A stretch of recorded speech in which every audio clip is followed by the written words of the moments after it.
Hello guys, ndagusuje kandi ngo ikaze wahisemo kunkurikira ku Nkomangiro TV ukaba uri ahantu hagiye hatandukanye haba hanze y'u Rwanda cyangwa se ukaba uri no mu Rwanda ariko ugahitamo gukurikira ibiganiro nkugezaho uhabwa umugisha. Reka nkwibutse gukanda subscribe nimba utarayikanda kugira ngo tujye tubana mu biganiro byiza bitandukanye, kandi nawe niba warayikanze ni ukuri uhabwa umugisha, Imana iguhereza umugisha igihira ikiganza cyakoze subscribe.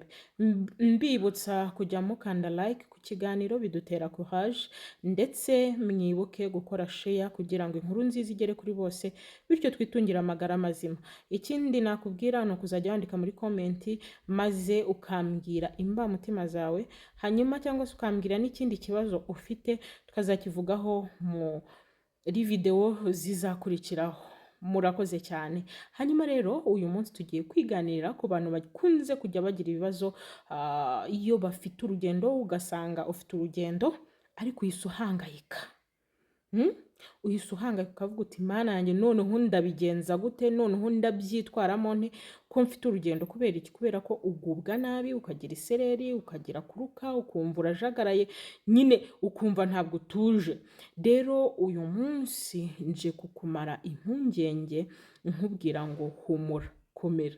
Ibyo bintu ntabwo bizongera kukubaho nukora ibi bintu ngiye kukubwira. Iki kibazo rero mu ndimi z'amahanga nicyo bakunze kwita motion sickness.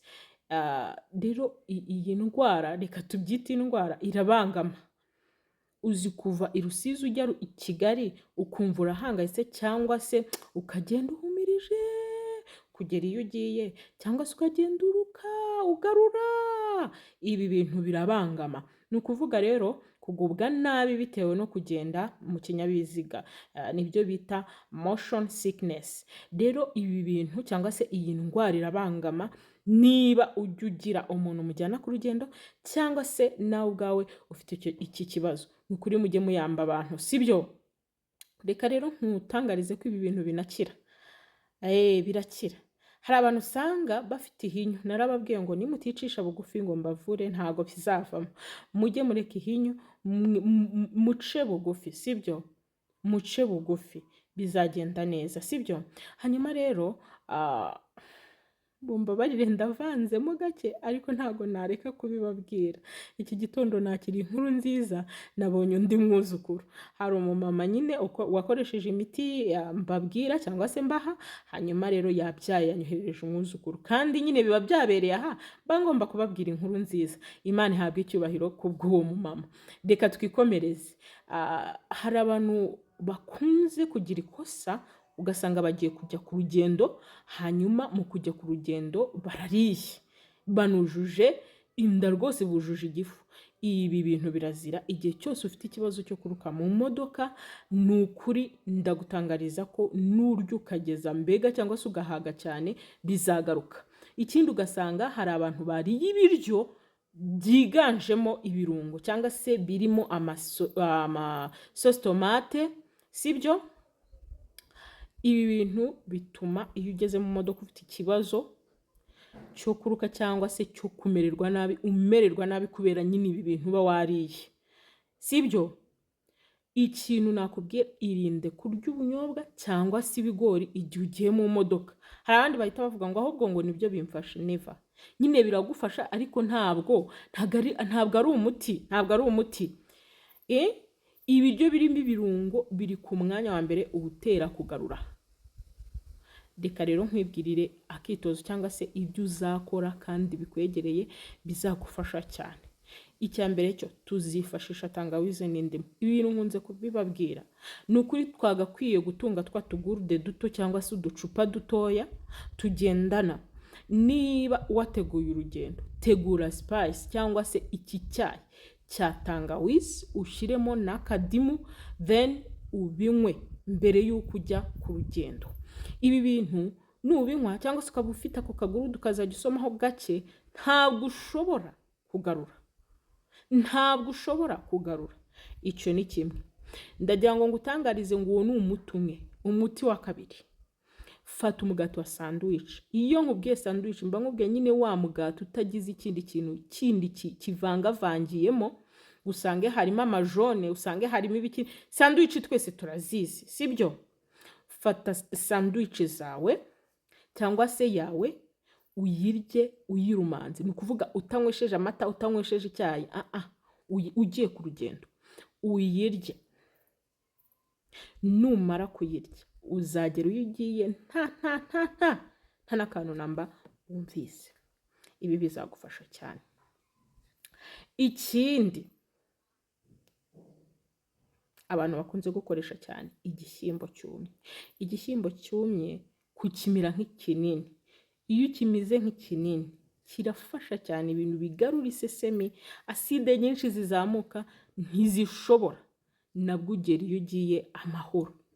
Ikindi gifasha umuntu, njyewe navuye mu ntara y'amajyepfo tugera iburasirazuba ahantu bita Rukara, sinzi niba muhazi, murumva ukuntu hari n'imihanda itari myiza.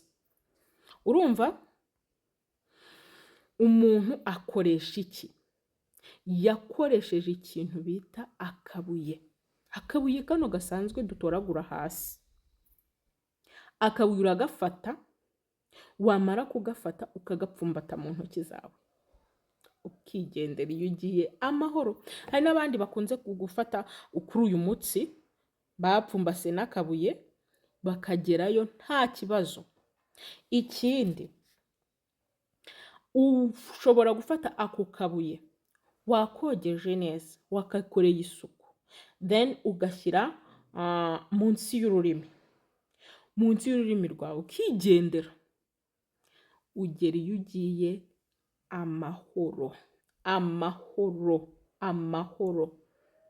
Ibi bintu nubikora ni ukuri uzagaruka umbwira.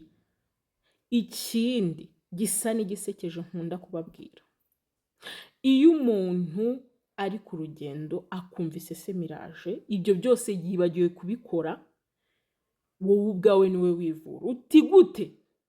Ibi bintu birakora. Kora mu kwaha kwawe wihumuriza igihe wumvise isesemi ije. Kora mu kwaha kwawe ugende ukoramo wihumuriza, birasekeje ariko ni umuti. Wihumuriza, isesemi irashira ukagera iyo ugiye amahoro.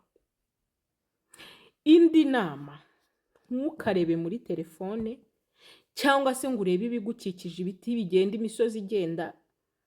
Biba bisaba ngo niba ubyemerewe uri umuntu mukuru, genda wicare aho ureba imbere yawe kure. Kubera ko erega ibi bintu biterwa n'uko ubwonko butashoboye kwakira amakuru neza. Uri kumva? Y'ibintu ureba ndetse n'ibyo wumva mu matwi y'imbere. Ibi rero iyo ubikoze ukicara ahantu ureba imbere yawe neza, ntugende ureba ku ruhande, cyangwa se ukicara wubitse umutwe, ibi bintu bizatuma ugera iyo ugiye amahoro. Ariko kandi ibi bintu nkubwiye bikore n'ukuri, uzagaruka ushima. Ubuhamya burahari. Niba umupapa yarambwiye ati njyewe umugore wanjye ntabwo twagendanaga ariko twavuye Rusizi tugera i Kigali, akoresheje akabuye munsi y'ururimi, urinde wowe kutabikoresha. Muce bugufi mbavure inshuti zanjye, sibyo? Nabatumweho, sibyo? Reka ngushimire wowe twabanye muri iki kiganiro. Reka nsaba Imana ikorere muri ibi bintu mbabwiye, muzagaruke mushima. Ndabakunda, Imana ikandusha.